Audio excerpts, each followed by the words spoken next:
Esprit, bon Dieu, reposez sous moi. L'Esprit, bon Dieu, reposez sous moi. Enseignez-moi ça pour me dire et faire. Esprit, bon Dieu, reposez sous moi.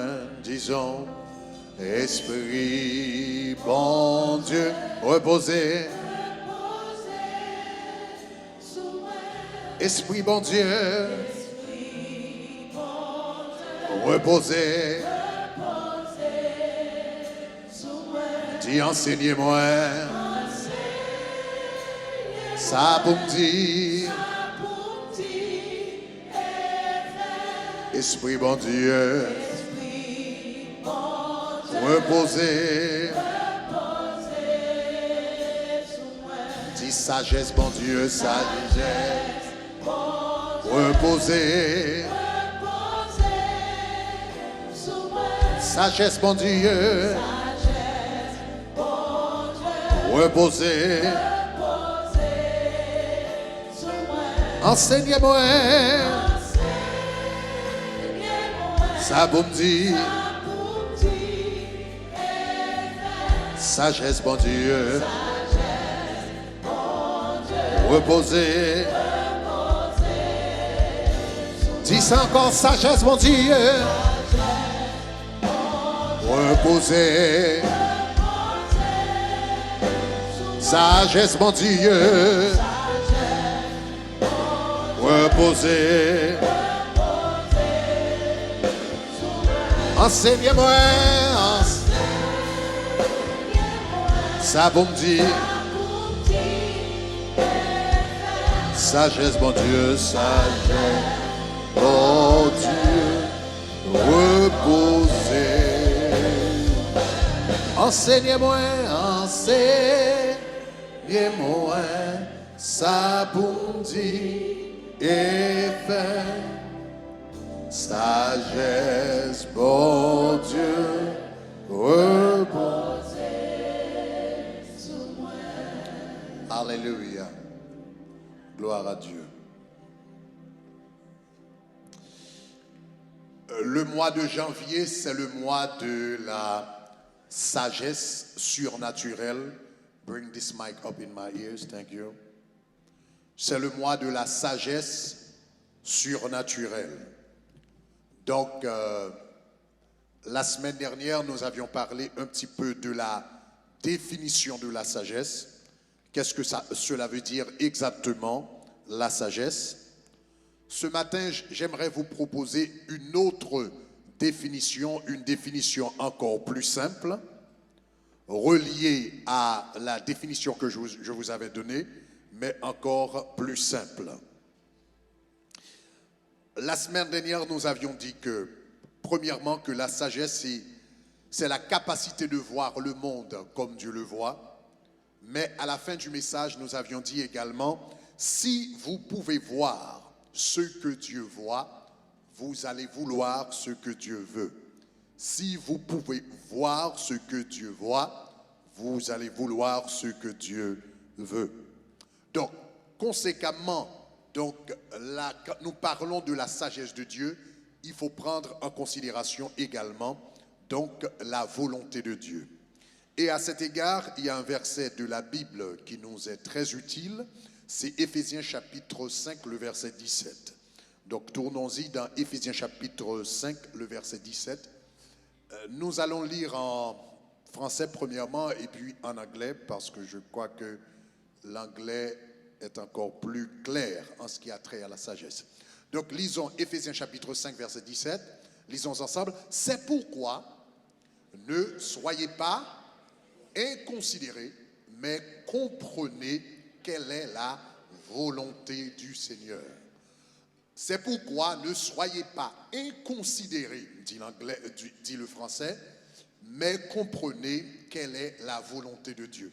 Maintenant, lisons ce texte en anglais. Let's put it in a New King James Version.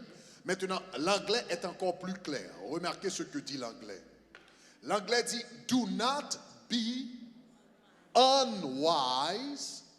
Maintenant, si quelqu'un nous dit, do not be unwise, but, donc on s'attend que le reste de la phrase soit, do not be unwise, but be wise. C'est pas ça? S'il dit do not be unwise, donc le reste doit être be wise. Mais remarquez ce qu'il dit ici, do not be unwise, but understand the will of God. Donc, en d'autres termes, dans la pensée de l'apôtre Paul, understanding the will of God and being wise are the same thing. Est-ce que ça va?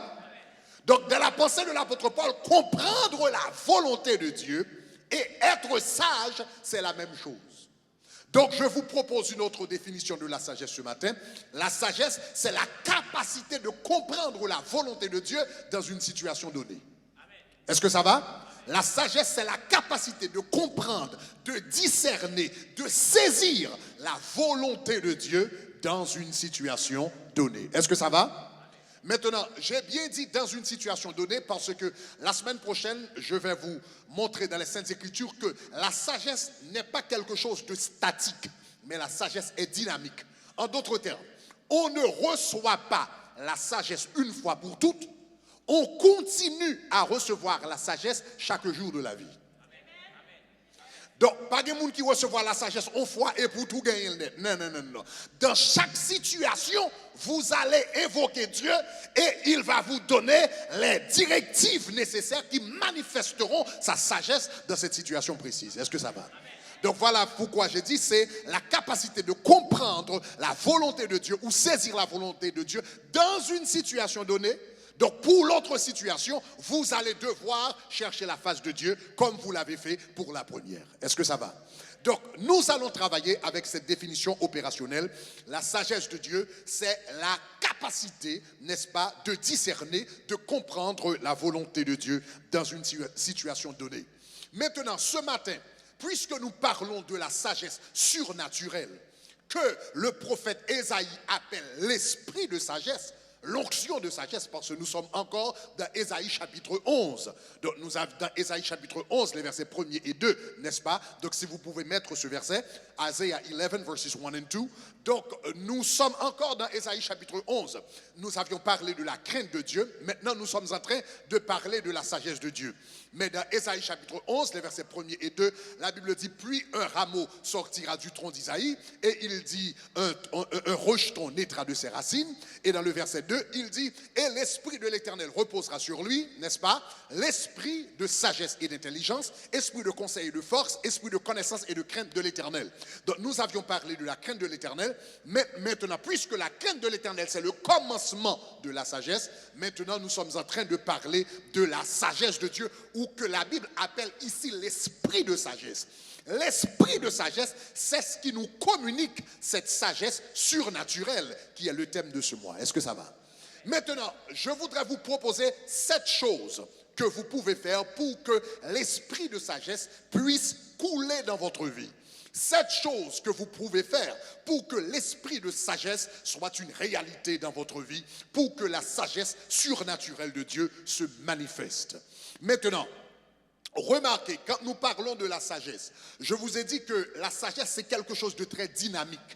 Maintenant, on voit cet aspect de la sagesse dans Proverbe chapitre 18, le verset 7, le verset 4, je m'excuse. Donc, regardez avec moi, Proverbe chapitre 18, je crois que c'est le verset 4. Ok, Proverbe chapitre 18, le verset 4. Donc, si vous pouvez mettre, bon, je commence à lire, lisons ensemble. La Bible dit, les paroles de la bouche d'un homme sont des eaux profondes. Les paroles de la bouche d'un homme sont des eaux profondes, mais la sagesse, la source de la sagesse est un torrent qui jaillit. Donc la sagesse, si vous remarquez, la sagesse ici est décrite de manière dynamique. C'est une rivière, c'est un torrent, c'est une eau profonde. Donc voilà pourquoi ce matin je parle de la sagesse comme une rivière. Et la sagesse, c'est une rivière, mais qui a 7 sources. Lisez Proverbe chapitre 9, verset 1er.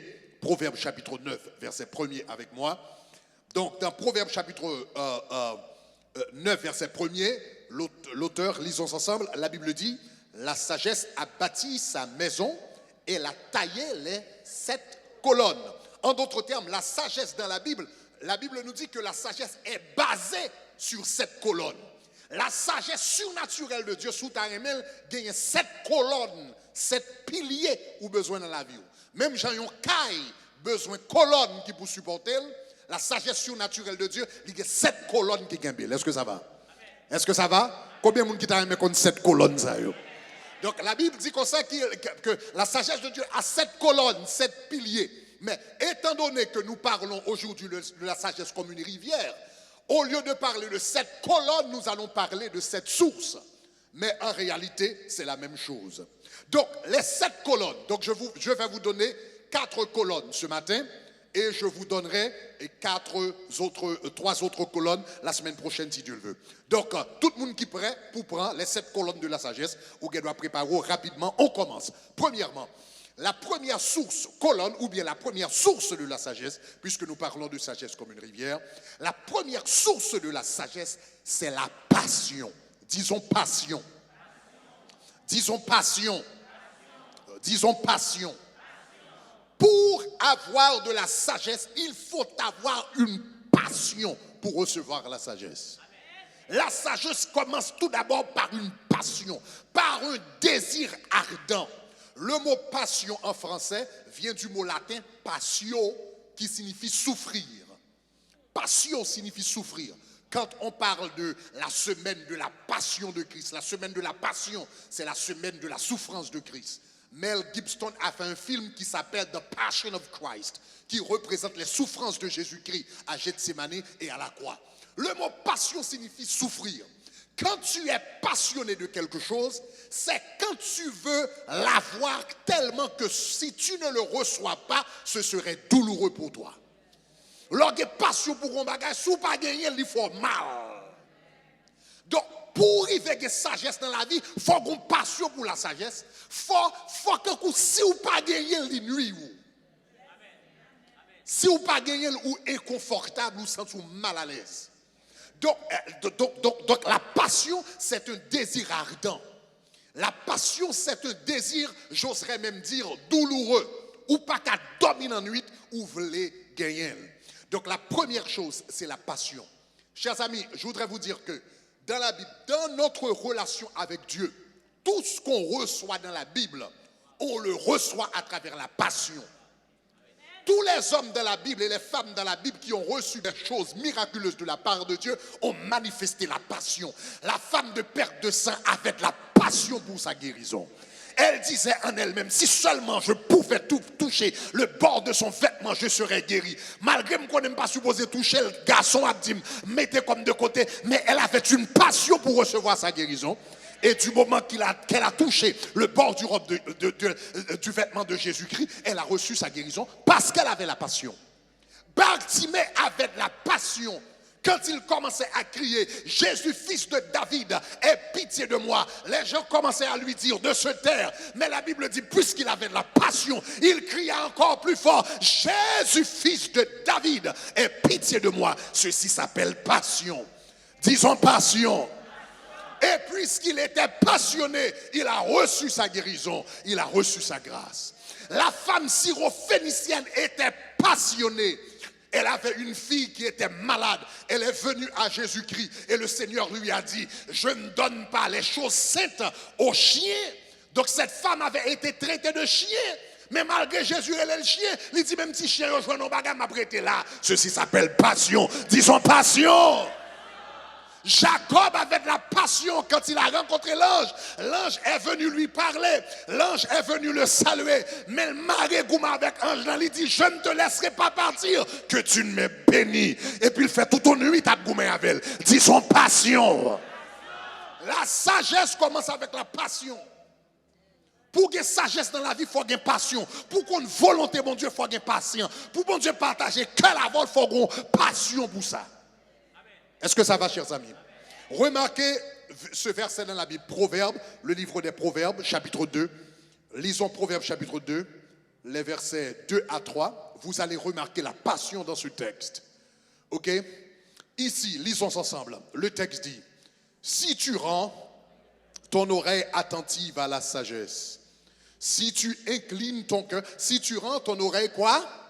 Attentive à la sagesse. Parce que ici c'est le livre des Proverbes qui parle de la sagesse surnaturelle. Si tu rends ton oreille attentive à la sagesse, donc il est question de sagesse ici. Si tu inclines ton cœur à l'intelligence, remarquez le verset 3. Maintenant, si tu appelles la sagesse, donc la sagesse ne vient pas si tu ne l'appelles pas. Aïe, aïe, aïe, aïe, aïe, aïe. Sagesse pas vient joindre tout le monde. La sagesse, si tu l'appelles, remarquez, et le verset 2, si tu élèves ta voix, sagesse pas oubliée.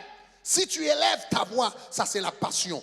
Verset 4, si tu la cherches comme de l'argent, si tu la poursuis comme un trésor, verset 5, alors tu comprendras la crainte de l'Éternel et tu trouveras la connaissance de Dieu. Disons passion.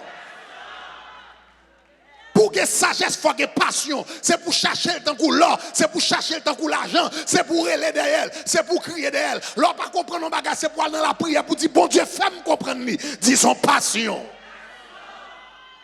Il y a des personnes qui n'ont pas reçu la sagesse parce qu'ils n'ont pas manifesté la passion. Et pourquoi Dieu demande-t-il de la passion pour recevoir de la sagesse? Parce que Jésus-Christ dit qu'il ne jette pas ses perles au pourceau.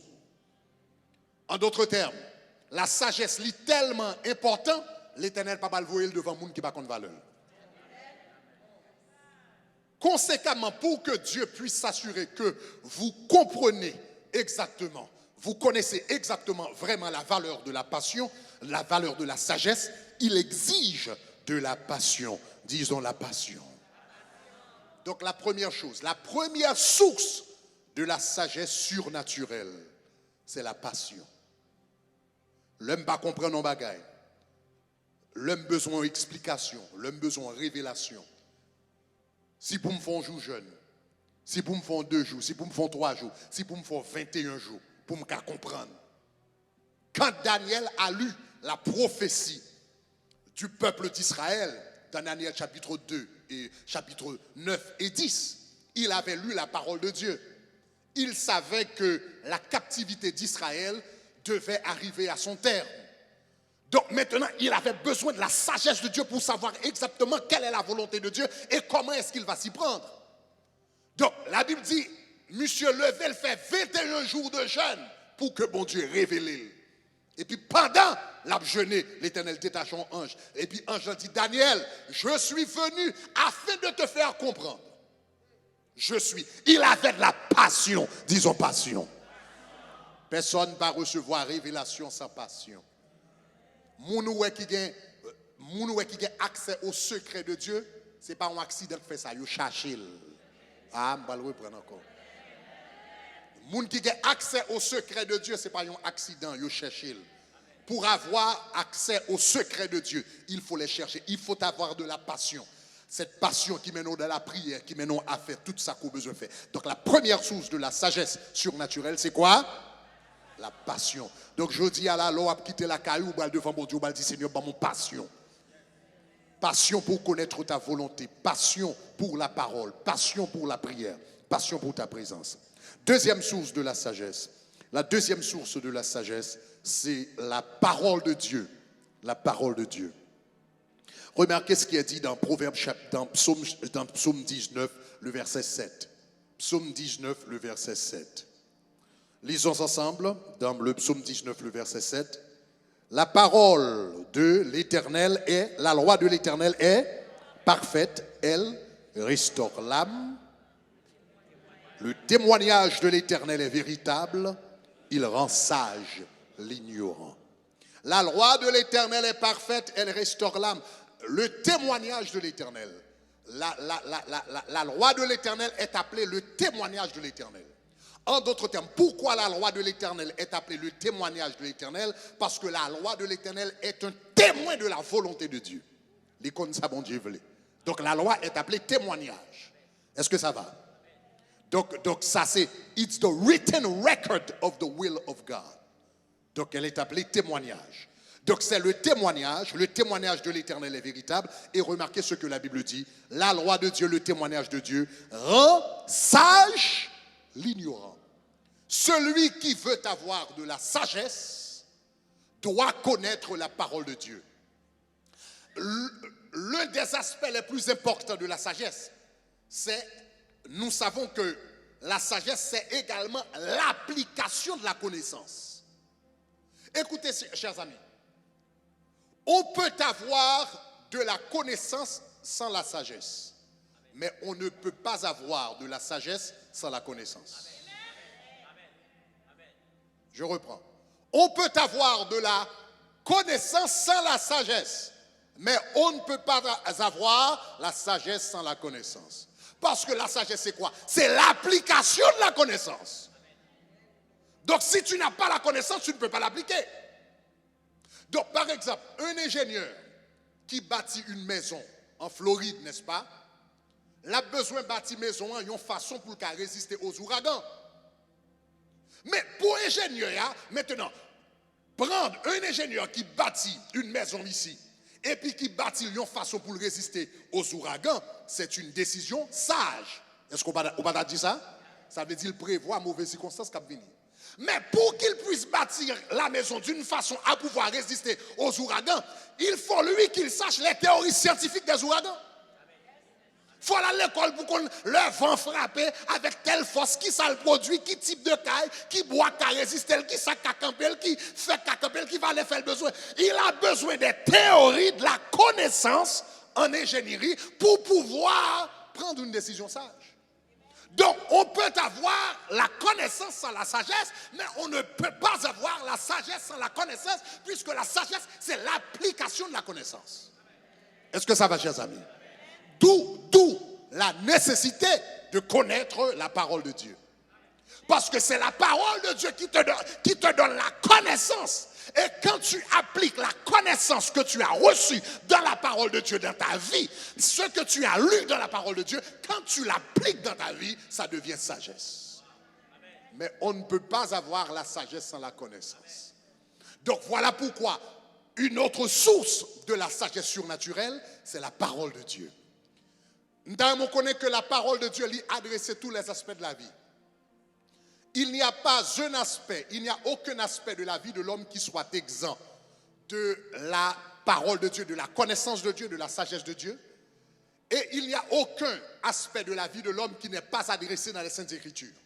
S'il n'y a pas un verset spécifique qui adresse cette situation-là, il y a des principes donc, qui vont s'y rapporter. Et lorsqu'on met des principes sur l'application, on va avoir des résultats. Mais il y a des versets dans la Bible qui parlent des finances. Il y a des versets dans la Bible qui parlent des enfants. Il y a des versets dans la Bible qui parlent de la vie spirituelle. Il y a des versets dans la Bible qui parlent du sexe. Il y a des versets dans la Bible qui parlent de comment recevoir une promotion. Donc, tous les aspects dans la vie. Il y a des versets bibliques qui couvrent tous les aspects de la vie de l'homme.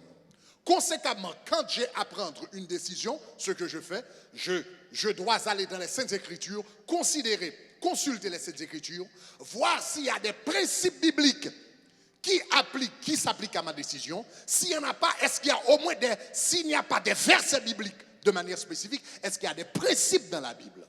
Des principes que je suis capable de mettre en application. Est-ce que ça va, chers amis? Des principes que je suis capable de mettre en application. Donc, et puis, je suis capable de faire une décision qui est sage. Donc, est-ce que ça va, chers amis? Vous savez, on prend par exemple, quand je veux dire des principes, par exemple, disons, je suis chrétien, n'est-ce pas? Je suis chrétien, ma peine converti, et puis, je me un problème fumer. Et puis, je besoin qu'on ait qui décision pour me faire par rapport à fumer. Mais pas dans quel verset dans la Bible qui dit pas fumer. Mot fumer n'a pas existé, cigarette n'a pas existé dans la Bible. Principalement, et raison, c'est parce que dans le temps, ça n'a pas existé. Donc, pas de verset dans la Bible qui dit pas fumer. Mais comment on m'a fait faire une décision pour qu'on n'aime pas fumer? Mais par contre, il n'y a pas un verset, mais il y a un principe dans la Bible qui dit votre corps est le temple du Saint-Esprit et au pas doit détruire le temple du Saint-Esprit.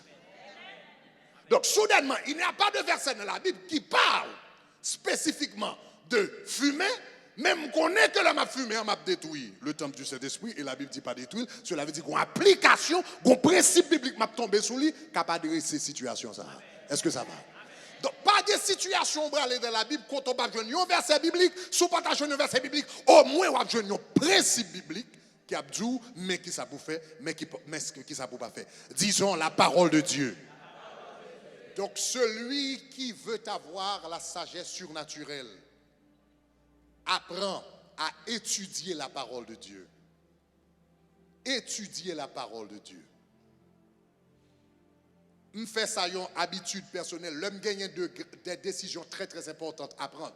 Quand j'ai des décisions très très importantes à prendre, dans ma vie, dans ma carrière, dans le ministère, je prends le temps pour voir ce que la Bible a à dire à ce sujet. L'église a besoin de mettre un ministère de nettoyage, cleaning ministry. Vous connaissez qui ça me fait? M'aller dans la Bible pour moi tout ça la Bible vient pour le dire par rapport à la propreté. Et me saisis quand j'ai commencé à lire la Bible par rapport à la propreté, pour moi tout ça la Bible vient pour le dire par rapport à la propreté. Parmi lesquels, il y a un bagage qui dit la présence de Dieu pas manifestée côté pas propre.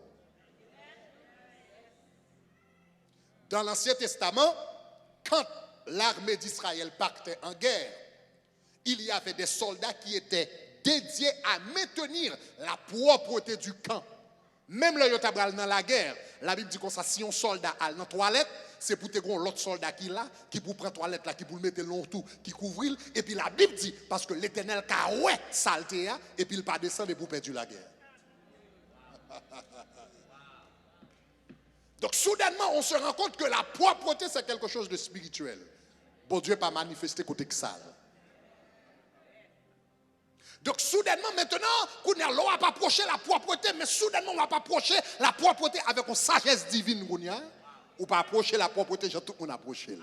Disons la parole de Dieu. Donc une autre source de la sagesse surnaturelle, c'est la parole de Dieu. Troisième source de la sagesse surnaturelle. La troisième source de la sagesse surnaturelle, nous la trouvons dans Jacques chapitre 1er, les versets 5 et 6.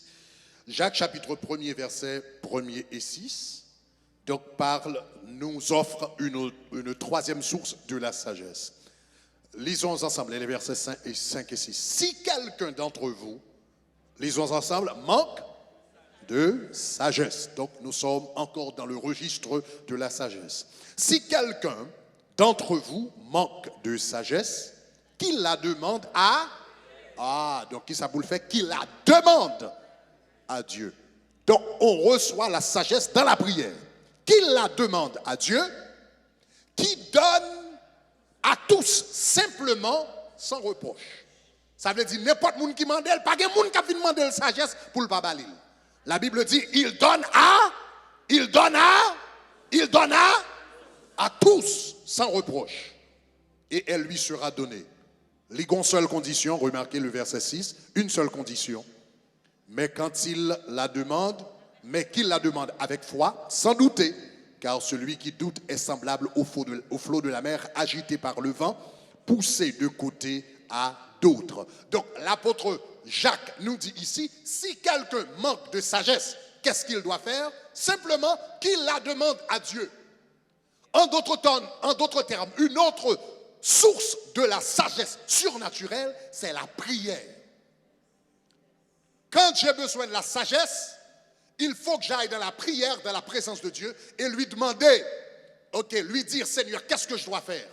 Lui demander des directives, lui demander sa volonté, lui demander de nous révéler ce qu'il veut que nous fassions.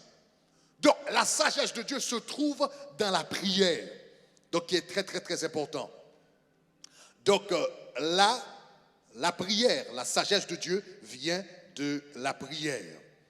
Pourquoi la prière est-elle si importante? C'est parce que souvent, la parole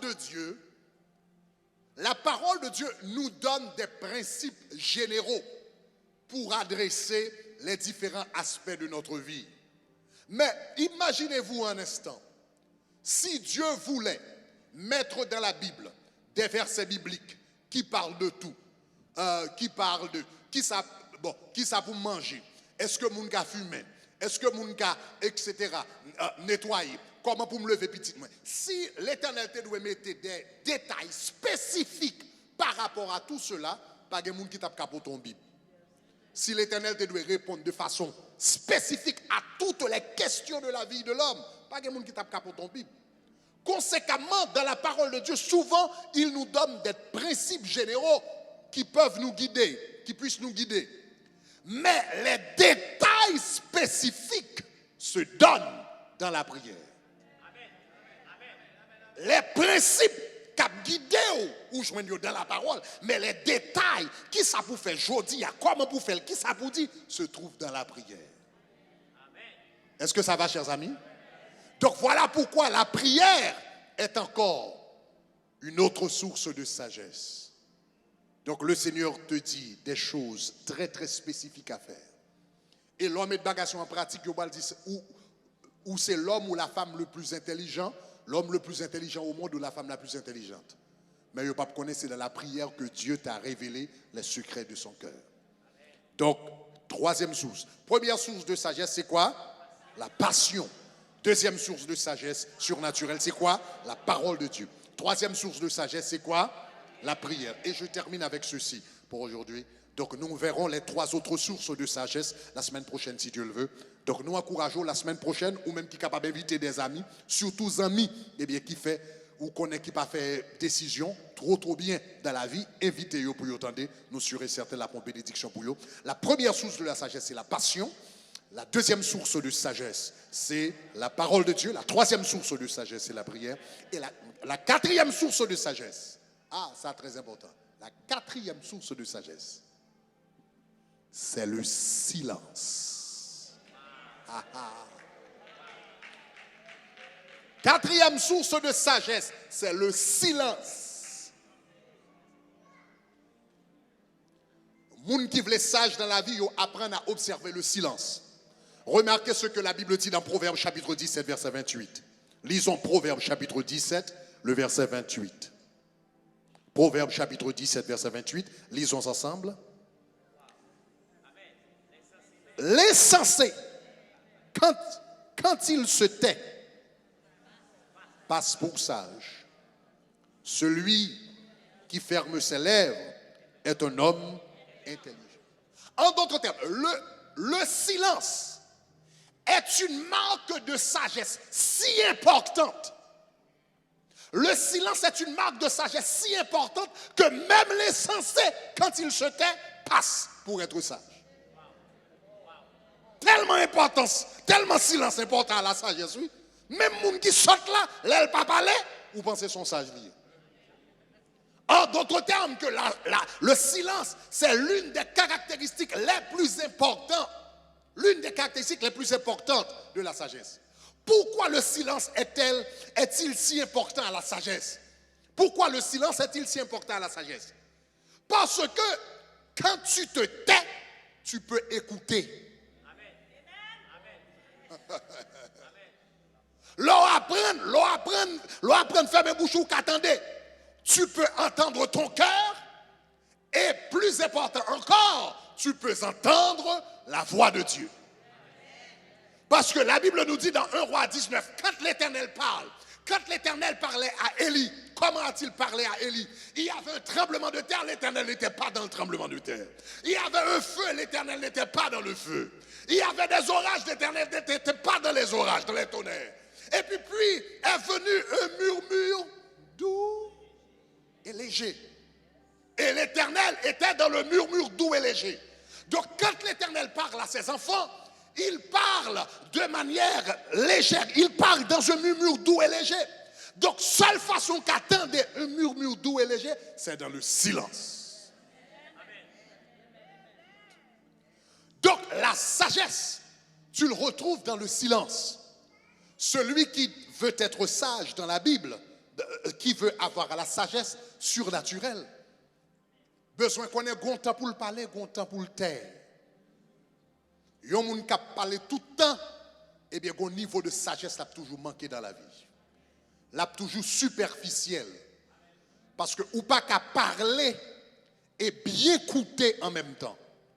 Ou pas qu'à parler et analyser profondément en même temps. Ou qu'à parler, écouter, oui, ou qu'à parler et analyser, oui, mais on va analyser de manière superficielle et on va écouter de manière superficielle.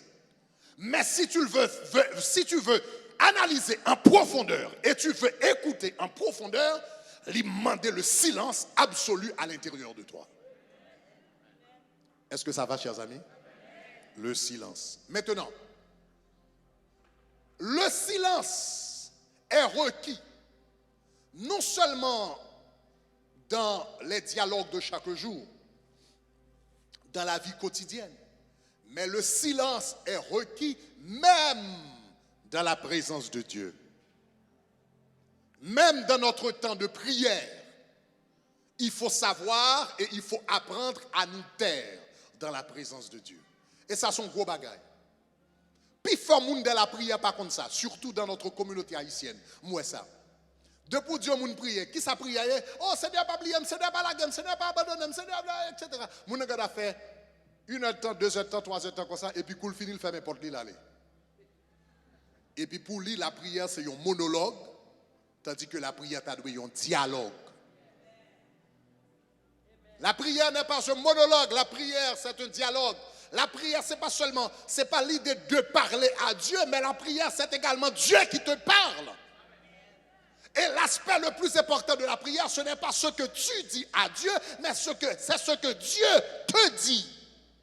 Et c'est ce que Dieu te dit qui transforme, qui change ta vie et tes circonstances. C'est la parole de Dieu qui change toute bagarre. C'est pas parole. Est-ce que ça va? Tu parles à Dieu afin qu'il puisse répondre. Et qu'à partir de ces réponses, sa parole, vous puissiez prendre des décisions qui transformeront ta vie et tes circonstances. Mais l'homme film parlait, il faut me tendre que mon Dieu parlait, il faut me faire silence pour que Dieu, lui, il me parle et puis me prend ordre que le ban moyen, commandement que le ban moyen et me fait volonté, mon Dieu, avec eux. Est-ce que ça va? Maintenant, remarquez ça. Remarquez ce que la Bible a à dire par rapport au silence dans la présence de Dieu. Lisez avec moi Ecclésias chapitre 5 et on termine avec ce texte. Ecclésias chapitre 5, les versets 1 et 2. Ecclésias chapitre 5, versets 1 et 2. Lisons ensemble par rapport au silence dans la présence de Dieu. Lisons ensemble. Prends garde à ton pied lorsque tu entres dans la maison de Dieu. En d'autres termes, lorsque tu entres dans la présence de Dieu. Remarquez ce que la Bible dit. Approche-toi pour eux. En d'autres termes, le but primordial de la prière, ce n'est pas de parler, mais c'est d'écouter. Est-ce que les qui sont des actes là? Quand tu rentres dans la maison de Dieu, la présence de Dieu, tu rentres pour quoi? Tu rentres pour eux? Ou qu'elle doit parler, oui, mais le but primordial, c'est d'écouter. Ah, c'est important, oui, parce que c'est dans l'écoute là, sagesse surnaturelle là. Il dit, approche-toi pour écouter, plutôt que pour offrir le sacrifice des insensés. En d'autres termes, quand tu es dans la présence de Dieu et que tu parles sans réfléchir, la Bible appelle cela le sacrifice des insensés. On va le montrer ça tout à l'heure dans la vie de Jephthé. Nous allons le voir. Donc, la Bible, les parler sont pas écoutés dans la présence de Dieu, sacrifice des insensés. Plutôt que pour offrir le sacrifice des insensés, lisons, car ils ne savent pas qu'ils font le mal. Gebagako ou dit même dans la présence de Dieu, ou fait du tort à tête tout, et avec l'autre monde. Et plus tard, on va le montrer ça. Lisons, continuons. Il dit comme ça, ne te presse pas d'ouvrir la bouche et que ton cœur ne se hâte pas d'exprimer une parole devant Dieu. Car Dieu est au ciel et toi sur la terre. Que tes paroles soient peu nombreuses. Ou qu'à parler, oui, là on entre dans la présence de Dieu. Mais que tes paroles soient peu nombreuses. Le matin, quand je me lève et que je passe du temps dans la présence de Dieu, moi, je prie sur le modèle du tabernacle. 70% ça me fait le matin, le me lever, c'est d'écouter. 70% ça me fait. Écouter. Ou lire la Bible, ou écouter. m'a lis des versets, m'a coûté, m'a chanté un chant, m'a coûté. Donc, la partie est plus importante. Ça, c'est un bagage révolutionnaire qu'un pile monde pas connaît. Ça qui est plus important de la prière, c'est s'entender, hein, parce que c'est s'entender qui a transformé la vie. Est-ce que ça va? Maintenant, laissez-moi vous donner un exemple d'un homme, ce que la Bible appelle ici, parler sans écouter de la présence de Dieu, la Bible appelle le sacrifice des insensés. Je vais vous donner un exemple criant dans la Bible, qui se trouve dans le livre des Juges, chapitre 11. Il s'agit d'un homme qui s'appelait Jephthé. Jephthé, c'était une qui avait toute qualité problème, bon, il était rejeté un petit peu, etc. Et il devait se battre contre les Ammonites. Il est entré dans la maison de Dieu et il a commencé à faire ce que Dieu avait demandé de ne pas faire. Monsieur est entré dans la maison de Dieu et il a commencé à parler. Oh Seigneur, s'il vous plaît, donne la victoire, s'il vous plaît, pas la gueule, Seigneur, pas abandonner, Seigneur, bonne force. Oh Seigneur, quel que soit son fait, gardez quel que soit son besoin, fais pour moi pour me gagner la victoire. Sous la victoire, m'a bonne n'importe sauver. Sous la victoire, m'a bonne le ciel la terre. By the way, sous la victoire, premier bagage, regarde moi qui sorti n'importe ville là, le m'a tourné. Pour la première chose, the first thing, il dit whatever qui passe dans n'importe ville là, le m'a sorti, je te l'offrirai en holocauste comme sacrifice d'action de grâce. Ça, c'est ce que la Bible appelle le sacrifice des insensés. L'homme a fait un Dieu à Dieu, un vœu à Dieu, mais il n'a pas réfléchi au vœu. Il dit whatever comes. Donc, dans sa pensée, il a peut-être pensé à un bœuf, à un bélier, à un cabri, mais il n'a pas pensé que ce serait peut-être une personne. Et certainement pas sa fille. Donc il dit n'importe ça qui vient à ma baoul. Où est-ce que son monde qui n'a pas réfléchi? N'importe ça qui passe. Mes amis, on porte ville, village, grand pile bagage qui a passé là-dedans. N'importe ça qui passe n'importe là, ma baoul. Il est allé à la guerre. Et il a ravagé les Ammonites. Monsieur Poté une victoire extraordinaire. Maintenant, la retourne la Kaili, monsieur content, qu'elle content, etc. La vini, la dansé, la pompé, il va célébrer sa victoire. Et à la porte de la ville, il avait dit whatever comes. Instead of whatever comes, c'était plutôt un whoever. C'était pas un whatever, c'était un whoever. Celui qui est venu, celle qui était venue devant lui, c'était sa fille unique. Qui était vierge et qui n'avait pas d'enfant. Sacrifice des insensés. C'est ça la Bible dit dans Ecclésiaste 5 pas fait. Pas entrer dans la présence de Dieu. Comment ça dit, bon Dieu, ça m'a fait, ça. Ou pas comme ça, on dit. La Bible dit que tes paroles soient peu nombreuses pour qu'ils ne soient pas attendus l'Éternel plutôt. Au lieu de parler. Attendez ça, l'amour. Maintenant, c'était sa fille unique. Maintenant, remarquez cet homme, comment il était censé. Après avoir fait un vœu si insensé, maintenant qu'au retour de la guerre, il a trouvé que c'était sa fille qui a traversé la porte, sa fille unique. Maintenant, il se souvient de son vœu. Maintenant, vous pensez qu'un homme qui fait un vœu comme ça, il allait entrer dans la présence de Dieu pour dire Seigneur, j'ai fait un vœu insensé. J'ai fait un vœu irréfléchi. J'ai parlé sans considérer les conséquences de mes décisions. Donc Seigneur, je t'avais promis que quel que soit ça qui passe n'importe là, je te donnerai. Mais Seigneur, c'est ma fille unique. Qu'est-ce que je dois faire? Ou pensez, monsieur, t'a posé une question comme ça? Monsieur n'a pas posé une question comme ça. Qu'est-ce qu'il a dit? Il s'est mis encore à parler. Au lieu d'écouter, il s'est mis encore à parler. Là, regardez le prénom de Choubou. Maintenant, il a accusé sa fille.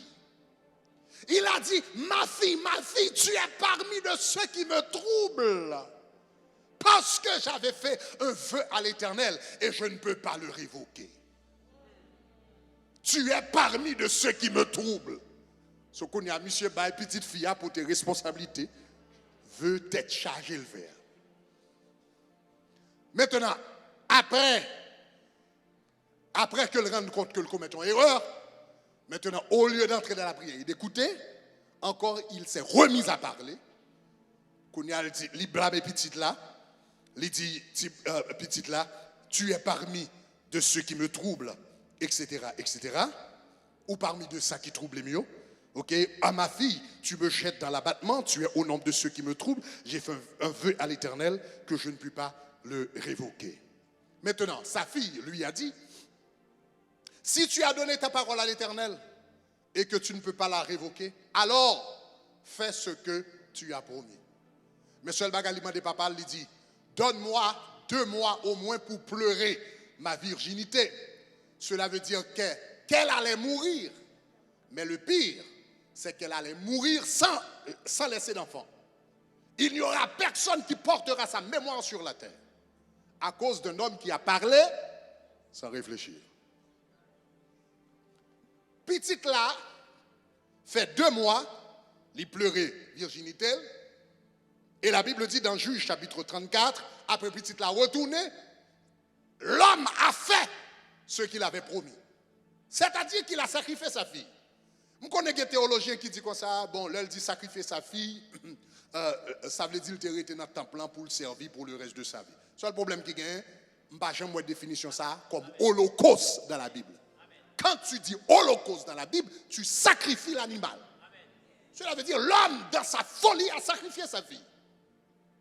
Mais, ça qui est pire, c'est que l'histoire n'a pas besoin de terminer comme ça si cet homme avait écouté.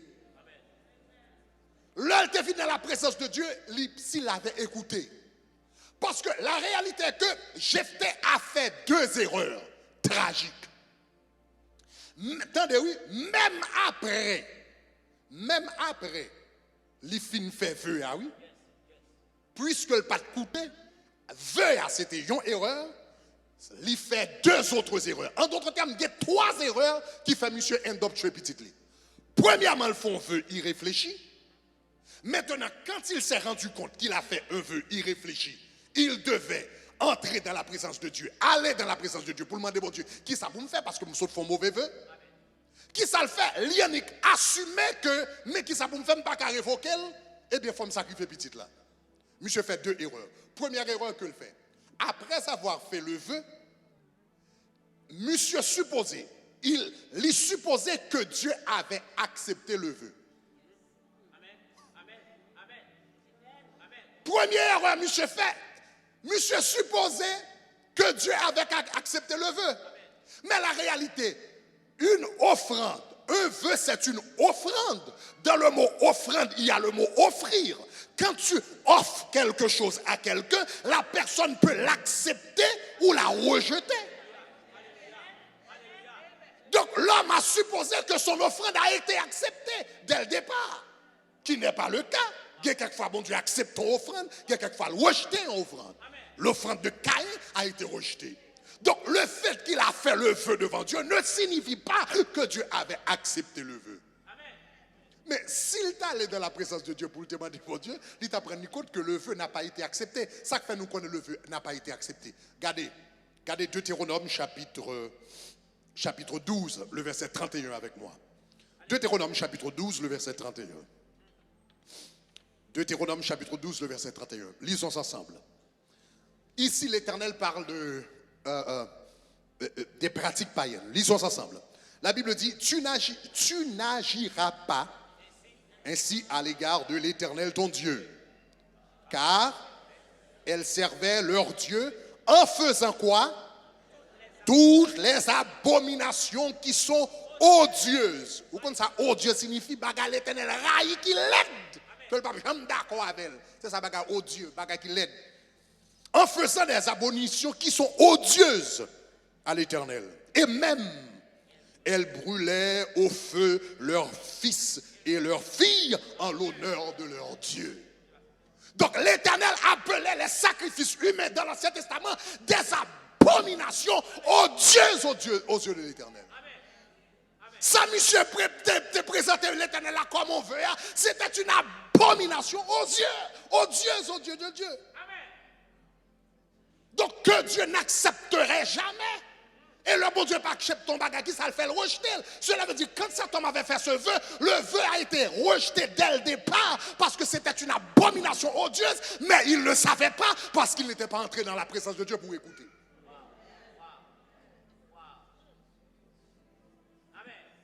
D'ailleurs, je vais dire un bagage. Si monsieur t'écoutait dès le départ, même vœu, il n'a pas fait. Parce que monsieur supposait que l'empoton, on cabrit, yon poule, yon bœuf dans la présence de Dieu, c'est ça bon Dieu remet. Or, l'Éternel, ce n'est pas un sacrifice qui intéresse, ni bête, ni poule, ni chien, ni chat. Allez voir pour moun, ce n'est pas un bagage qui intéresse. Il dit, oh Dieu, regardez qui ça, il dit dans le psaume 51, qui sacrifice que l'Éternel remet. Il dit, les sacrifices qui sont agréables à Dieu, c'est un esprit brisé. Oh Dieu, tu ne dédaignes pas un cœur brisé et contrit. Qu'est-ce que Dieu veut? C'est pas poule, ni cabri, ni bœuf. Ce qu'il attendrait de Jephthé après la victoire, c'est pour Jephthé ta vie dans la présence avec un cœur brisé, avec un cœur contrit. Pour t'a dit qui est-ce moyen pour utiliser, qui est-ce moyen pour la victoire, qui est-ce pour mes sacrifices l'éternel t'attendait, mais il pas connaît ça fait ça parce qu'il pas tant. Il va connaître, il va connaître. Levez mon dit Seigneur et m'tendez. Parce qu'il n'a pas écouté, il n'a pas connu qui ça un vrai sacrificier. Il n'a pas su qu'un vrai sacrifice devant Dieu, c'était un cœur brisé. Parce qu'il n'avait pas écouté. Puisqu'il n'avait pas écouté, il a fait un vœu insensé qui a été rejeté dès le départ. Mais puisqu'il n'a pas écouté, il ne le savait pas. Et troisième erreur, il a assumé, il a supposé que son vœu était irrévocable. Il a dit, j'ai fait un vœu et je ne peux pas le révoquer. Mais dans la Bible, s'il avait demandé à Dieu, Seigneur, j'ai fait une erreur. J'ai promis ma fille par erreur. Qu'est-ce que je dois faire? Le Seigneur lui aurait dit, j'ai fait provision dans ma parole pour les vœux irréfléchis. Mais puisque le pas tendait, il se supposait que le vœu était irrévocable. Mais le vœu n'était pas irrévocable. Comment on fait qu'on ait ça? Regardez qui ça la Bible dit dans le livre des Nombres, n'est-ce pas? Nombres 30, les versets 6 à 9. Ici, il s'agit quand une femme mariée, par exemple, faisait un vœu à l'Éternel qui était irréfléchi, l'Éternel avait fait provision dans les Saintes Écritures pour que ce vœu puisse être révoqué. Donc, lisons de la Bible. Lorsqu'elle sera mariée, lisons ensemble, lorsqu'elle sera mariée, après avoir fait des vœux, ou s'être liée par une parole échappée de ses lèvres, cela veut dire une parole sans pensée, une parole échappée sur ses lèvres, et que son mari en aura connaissance, s'il garde le silence envers elle, le jour où il en a connaissance, ses vœux seront valables. Et les engagements par lesquels elle sera liée seront valables. Mais, on nous dit mais, si son mari désapprouve le vœu le jour où il en a connaissance, il annulera le vœu qu'elle a fait par la parole échappée de ses lèvres, par laquelle elle s'est liée et qui s'est passé. Le mari a annulé le vœu et l'Éternel lui pardonne. Donc cela veut dire, tous les vœux de l'Ancien Testament, tous les vœux dans la Bible n'étaient pas irrévocables. Un vœu à l'Éternel, fait à l'Éternel, sans penser de manière irréfléchie, était révocable.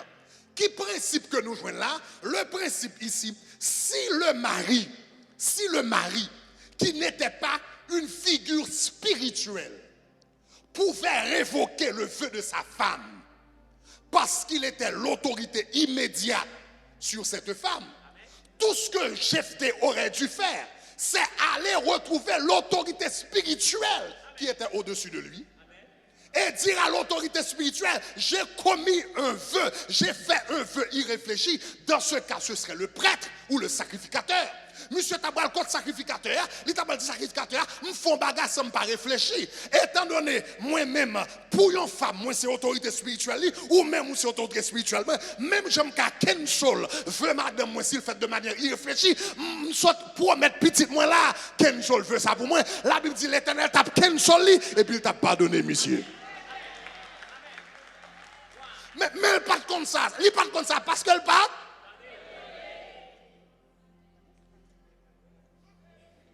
Donc, chers amis, je vous ai conté cette histoire pour que vous sachiez l'importance de l'écoute de la présence de Dieu. Il y a des gens qui font des erreurs graves.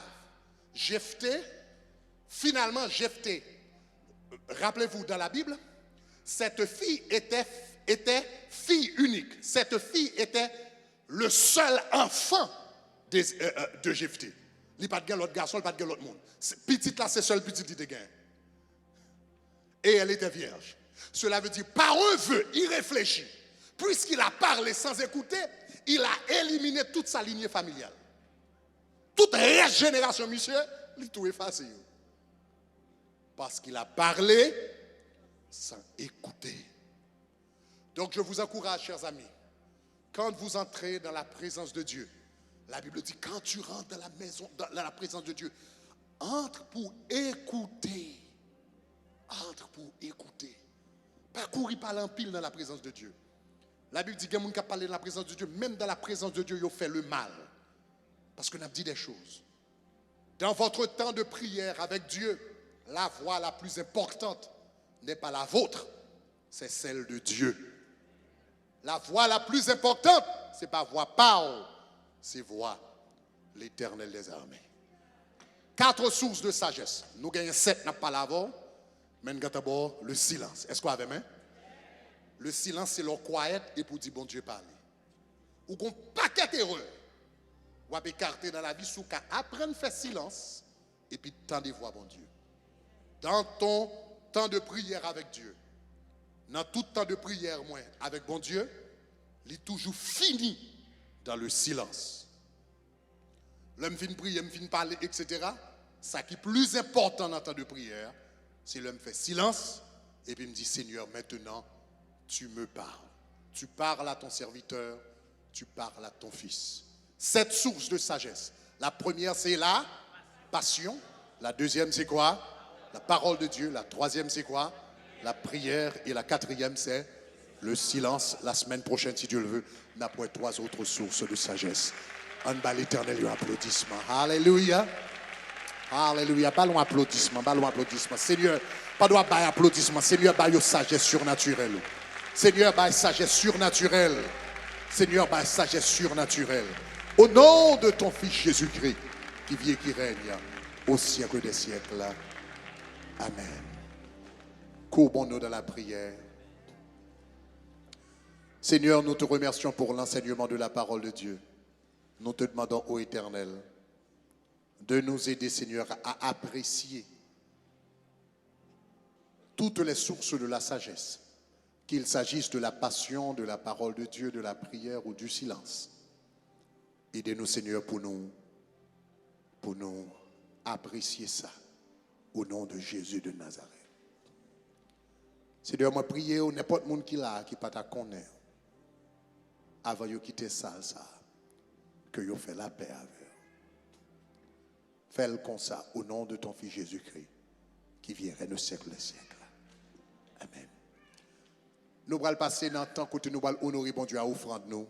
Mais écoutez, juste avant que nous fassions ça, nous voulons une chance si il y a un monde qui là, qui peut que jamais Jésus-Christ la ville, ou bien qu'il y a un monde qui là, qui t'a marché avec Jésus pour à un moment ou l'autre, ou détourner de Christ.